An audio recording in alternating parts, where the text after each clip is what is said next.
Governor Ducey spent the last months of his term building a fake border wall out of metal shipping containers. The cost to taxpayers, $82 million. Now, back in Texas, Governor Abbott has also begun to militarize the southern border to deter migrants, arming National Guard troops with rifles, building fences of barbed wires to create a physical blockade at a popular border crossing point. Republicans have attempted to portray these stunts as acts of protest in order to start a conversation about what they say is an immigration crisis in this country. Dropping off busloads of migrants on the sidewalk in the freezing cold on Christmas Eve isn't about finding solutions or answers or caring for thy neighbor. No, it is about raw politics. It is political theater, and the cruelty is the point. And so is furthering their own political self-interest. Greg Abbott, Ron DeSantis, Doug Ducey, they are all trying to showcase their pro-Trump bona fides on immigration in order to best position themselves for the presidential race in 2024. They are using human beings as political footballs, stacking up metal boxes on federal land, building sporadic barbed wire fences. That's not well-intentioned efforts at immigration reform. It's all about trying to win the support of the base to boost their chances in a primary. And Republican leaders are stoking the embers of a self-made crisis against the backdrop of what really has been a crisis for migrants seeking asylum in the United States. Back in 2020, at the start of the pandemic, Donald Trump activated a piece of arcane law called Title 42. Basically lets the president close the borders to anyone seeking asylum in this country for the purpose of maintaining public health. It allows border agents to turn away anyone fleeing from danger, seeking refuge in this country without so much as a hearing. Around 1 million asylum seekers are estimated to have been turned away at the U.S. border crossings since it went into effect. And this month, Title 42 was set to expire. Thousands of migrants have been queuing up at the southern border, waiting for the chance to seek asylum again. And so rather than propose any actual immigration reform measures, a group of Republican lawmakers sued the Biden administration to try and keep the public health law in effect indefinitely. The case now before the Supreme Court. And just tonight, there was a big development. The Supreme Court ruled that the policy of turning away asylum seekers will stay in place until the court can fully consider the case. Title 42 is not immigration policy meant for extended use. It's a public health measure that Republicans are now using as a political cudgel to advance their anti-immigrant agenda, in line with their other stunts and their other tactics. Perhaps Democratic Congressman Joaquin Castro, in reacting to Abbott's Christmas Eve stunt, summed up best this moment of Republican politics. Quote, "How Christian of you."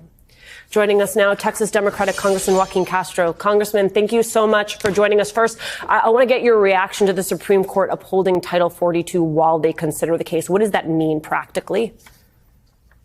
Well, it means that Title 42 is going to stay in place for several more months, at least until next June. And I actually agree with Justice Gorsuch, a very conservative Supreme Court justice, who said that Title 42 is not meant to deal with the border. It's meant to deal with COVID. And it's very ironic, Alicia, that conservative Republicans are using Title 42, a health emergency provision, to do what they're doing on the border when a lot of these people didn't even take COVID seriously. They never even treated it like an emergency. And yet they're using this policy on the border. Right. I mean, your tweet from this weekend really struck a nerve, reacting to Governor Abbott's decision to send migrants to the vice president's doorstep. I want you to tell me about your reaction when you first saw those images. Well, like a lot of people in politics and just a lot of Americans, I actually wasn't on social media very much on Christmas Eve. I was trying to actually enjoy the night with my family. And then, I glanced at the video that you're showing now and read what was going on. And I was so upset that Greg Abbott, because he thinks he can become president, and because these guys like Abbott and DeSantis are so drunk on Trumpiness, that they're trying to be as mean and as cruel as they possibly can. And to dump these people off in 18-degree weather. You see the video there, that young boy just has a sweatshirt on. Yeah. A sweatshirt. You think about all the parents and their kids when you take them out, even if it's 40 degrees, 18-degree weather, little kids with a sweatshirt on, and you're just going to dump them on the side of a road near the vice president's house because you want to show how tough you are and how cruel you are, and you want to be meaner than Ron DeSantis because you believe that that's the way to win in the era of Donald Trump. I mean, it's just heartless. It's just completely heartless. And it also demonstrates that the Republican Party, they really don't have any solutions. I used to really give some of these guys the benefit of the doubt that maybe in their heart of hearts or in their minds, they're really trying to reach a solution. They're just trying to be mean. They're just trying to demonstrate how tough they are. They're trying to play to a certain base. And there is a sizable base of the Republican Party right now that eats this stuff up. They absolutely love it. And you see them all over Twitter. You see them all over social media. And that's part of what fuels these guys. If that is true, right, if you have this anti-immigrant behavior, this cruelty because of the lead up to 2024, I wonder then what you think the antidote to that is. The ultimate antidote is to vote as many of these people out of office as you possibly can. It is to win in democratic elections. It's to organize. It's to get out the vote. But you would hope that the Republican Party also would correct itself at some point, that they would get out of this era of Donald Trump and take a lesson from the 2022 elections where they were supposed to win all these seats, that it was going to be a red wave, and then they got beat. They got pushed back by the American people.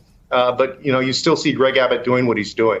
Here's the thing. You've heard all the same rhetoric that I've heard, and what someone like Governor Abbott says, what these other Republican governors says, that what they're actually doing is standing up for the people in their state, right? Creating a false choice as though you can only do one or the other. And I wonder what your retort is to that appeal. Well, first of all, there was something in the last few weeks that happened that was productive with respect to the border. A few things. For example, I introduced a bill on controlling small arms trafficking, the small arms that are going to Mexico. We got to make it safer for folks in their home countries so that they're not threatened by drug gangs who have all these weapons. Make it safer for them to stay, help create opportunity in those countries, work with those countries to do that. But the bigger thing that happened is that the Congress actually, in the omnibus bill, passed $2 billion to handle the situation at the border, including offering economic relief to cities in Texas like McAllen and Del Rio and El Paso and San Antonio that are dealing with this situation. Politico wrote an article a few days ago about how San Antonio has been a model in being able to help migrants get to their destinations. A lot of them have family members here, so they're trying to get to their family members. Hundreds of thousands of people have been sent from the border areas to San Antonio over the last few years, and the city, our mayor and the city, and Catholic Charities and other organizations have not taken them and dumped them on the side of the road. They've actually helped them get to their family members by bus or by plane. So you can do it in a way that is humane, that doesn't get everybody riled up, but is also efficient. I don't need to tell you, Congressman, that what happens is at our border is a fraction of U.S. immigration policy. We're actually talking about a much bigger, broader system. Do you think this upcoming Congress can get anything done that actually addresses some of the systemic issues that we see when it comes to immigration in America? Yeah, look, we absolutely could. You've got a Democratic president, a Democratic Senate, and a Republican House. So I've seen in the past that where you have divided government like that, it actually provides an opportunity for compromise and for people to come together and sit at the table and work something out. But it's going to take a lot better faith among Republicans to actually do something about immigration rather than just using the chaos and everything or creating chaos and using that as their number one political boogeyman, which is what they do now. It's their number one boogeyman. Yeah, I wonder what your message is to the Abbotts, to the Duceys, to the DeSantises of the world. Well, I would ask them to stop being pricks, first of all, because that's what they're doing, and stop being heartless, but also to actually help us solve this issue, solve this challenge, rather than just trying to become the next Republican president in a few years. Texas Congressman Joaquin Castro, thank you so much for your time this evening.